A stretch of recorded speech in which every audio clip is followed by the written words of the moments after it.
Well, first up, what I'd say is assistant coaches know a bit about what's going on at football clubs, but they don't know everything that's going on at footy clubs. When St Kilda knocked him back, I can remember on a particular day, Trent Cotchin and Chris Newman walking into my room and sort of saying, look, we'd love to pick him up if there's any chance of us getting him.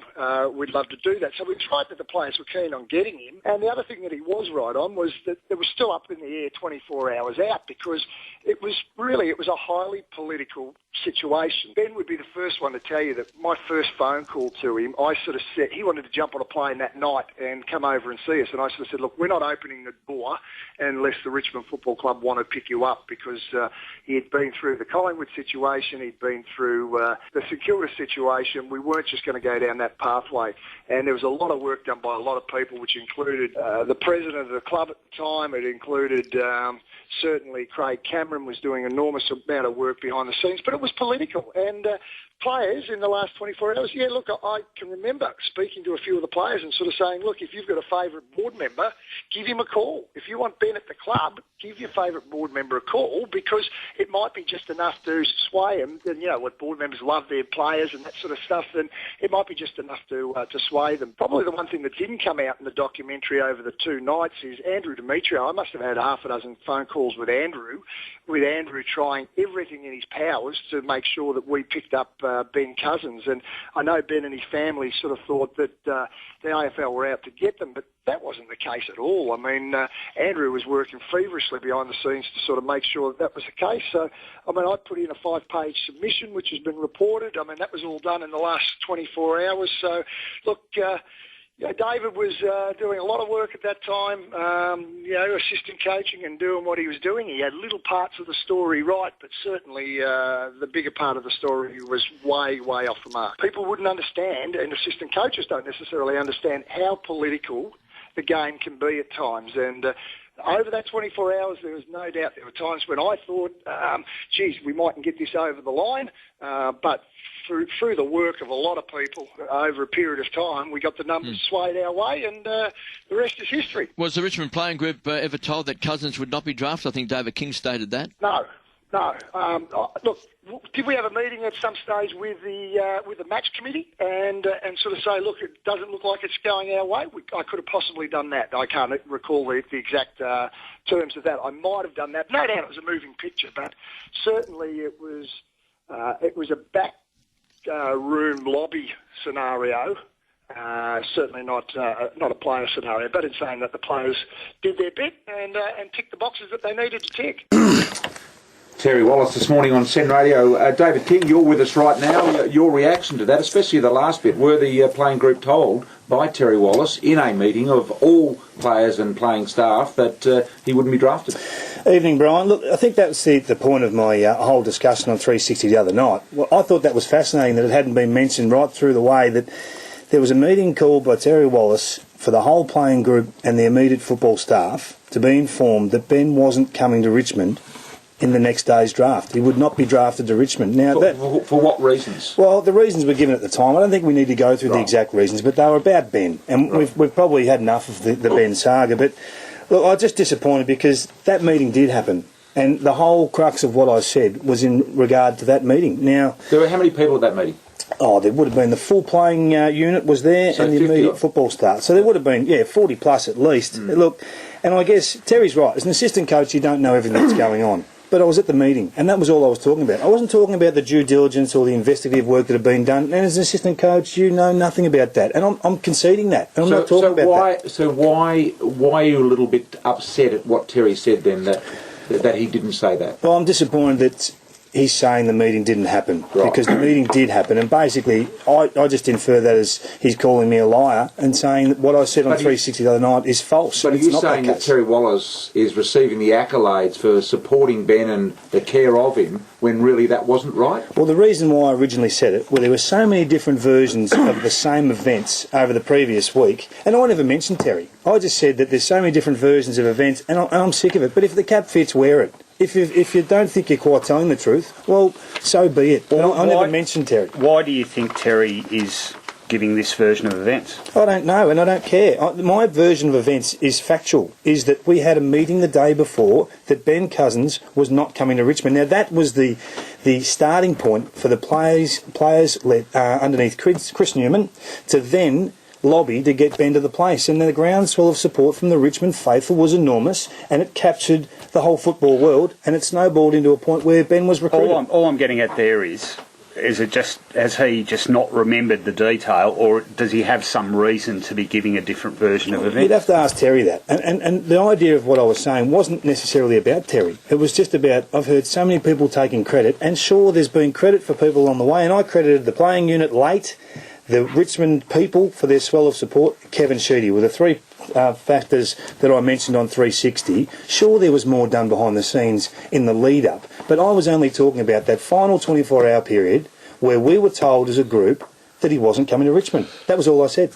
OK, Kingy, I've got some questions for you. You were there for 12 months, Ben Cousins' first year with Richmond Football Club. Was it worth it? Absolutely, it was worth it. I think it's been an outstanding success. And I said a couple of weeks ago in here with Richo sitting next to me, probably the most successful thing Richmond had done the previous 15 years. And Dwayne pulled me up. He said Richo played a fair part of that 15 years, so I had to pull that back. And just on Kingy's statement about that meeting taking place, I had it confirmed to me a couple of weeks ago by another Richmond player, or a leading Richmond player, that meeting did take place. And at that meeting, it was told to the playing group that Ben Cousins wouldn't be coming to the club, so I can confirm it. Isn't that a significant part of the story? I mean, I find it fascinating that hadn't come out. You're not going to say what you said if you're saying there were 50 witnesses. That's right. Right, you're not going to say what you said because you're saying the whole playing list was there. They were. Obviously. OK, Kingy, was extra time needed to be put in with Ben Cousins to maintain him? Look, of course there was, and I think that there's extra time goes into all the stars in the competition. They walk the fine line, they all do. I think there was not extra... all the stars. This is a bit different. Not all the stars need extra time, Kingy. You don't think that I don't reckon that Jason Ackermanis needed extra time? Of course he did. Yeah. Of course he did. I reckon Wayne Carey needed extra time. Yeah. But what about Nathan Buckley? What about Gary Ablett? What about Craig Bradley? Not junior. What about Senior. Stephen Kernahan? What about Stephen Silva? Not all of them. Not all of them, but there's quite a few that do, and you're prepared to do that because the upside's so enormous. And I think that was a decision the club made at the early stages, and it was the correct one. Could you trust what Ben Cousins told you? Absolutely, absolutely. I think that certainly his last 18 months, I'm sure he had his issues at the West Coast, and I'm sure he told a few furfies over there and lost trust with the group and maybe the coach at the end. But at Richmond, he was first class in his honesty, and his honesty probably hurt him at times. Ben as a mentor, everybody said that you've got to keep Ben on in a coaching role after he's finished football, been a great mentor for all the young kids. It's a big playing group. Was this sort of overblown that this grew and grew and grew? Because I've had some feedback saying that he was a mentor to, say, a number of people who he liked and got on with, but others just saw Ben as Ben and knew what they had. Has this thing grown or maybe over the top as what Ben offered? Ben's a magnet. He draws people in. He's got an infectious personality about him. He's someone you want to be around. And I think he's one of a kind, Ben. He really is. I think that he does... His leadership is undersold in a lot of ways. A lot of people talk about it, but his impact on young people is enormous. I know he's had his pitfalls, and we all know that, but what he's able to do with these young men's been first class. Do you think Richmond Football Club, coaches, administration, would be relieved that he's now retired? Look, I didn't think, even to the first day he was at the club, I didn't think it was a disaster if he had a relapse. I thought that was Ben's decision. Were you aware of any relapses in that year? I wasn't personally, and as again, I reckon assistant coaches are the last to know, and the players have probably got a better idea than that than any of us. But I think if he had have relapsed, it wouldn't have been a success or a failure because of that. I thought it was worth the risk, and it didn't happen, so we were thrilled. Did he miss training sessions? I was asked that the other day. I can't recall him missing a session. I think that he had a patch there for a while where he had trouble sleeping and then he had trouble waking and maybe was late a couple of times, but it wasn't an issue. It was never an issue for the club. So, I mean, there's a lot of speculation now how he's going to go out of the game as a player. Can you see him being seriously involved in the AFL and in what sort of capacity? I think he should be, firstly, because he's a man of enormous knowledge and he's just such a wonderful person. I think the AFL should grab him. No, he won't coach. I don't think he can coach. Yes or no? And you just sort of... Is he coaching material? He could coach, but I don't think he'd choose to. You don't think he is, do you? So what could he do then, do you think? Well, I think he could be a role model for people who've had trouble in the past that he's had, and I just think he'll run a successful business. I think he's a man who just throws himself headlong into anything. Is he any more a leader than Chris Newman or Matthew Richardson was? I think he's been great for Chris Newman. He's actually encouraged Chris to grow and shown him new ways to do different things. And there's different sorts of leaders, and Chris and Ben are very different people. But game day, Ben Cousins was an aura. He was like a Wayne Carey in that he drew people in and he drew a response from people. You just talked about he throws himself in to be a good businessman. That obsessive nature came up so many times in that documentary. I'm just wondering, could you see that in his training and how he went about, but to the point that it might have been manic, and that can cause a little bit that you have to come down off the high to get that. Is that an issue with him? I think he drove the younger players that they wanted to run fast, further than him and faster than him, all that sort of stuff. But we probably got him at the end of his physical powers. I don't think we saw anywhere near what the West Coast were able to see through his high periods. Were there parents of Richmond players who were concerned that Ben Cousins had joined the football club? That's a good question, and I've never had that brought to my attention, but I'm probably sure there was. You know, you're taking 17-year-old kids out of family homes and you're responsible for them. So there's a fair onus on the football club to do the right thing, but that was never raised by any parent. What about your reaction to him? I think we've all been struck by, as we've seen more of him talking about it and being interviewed, just how intelligent and articulate he is.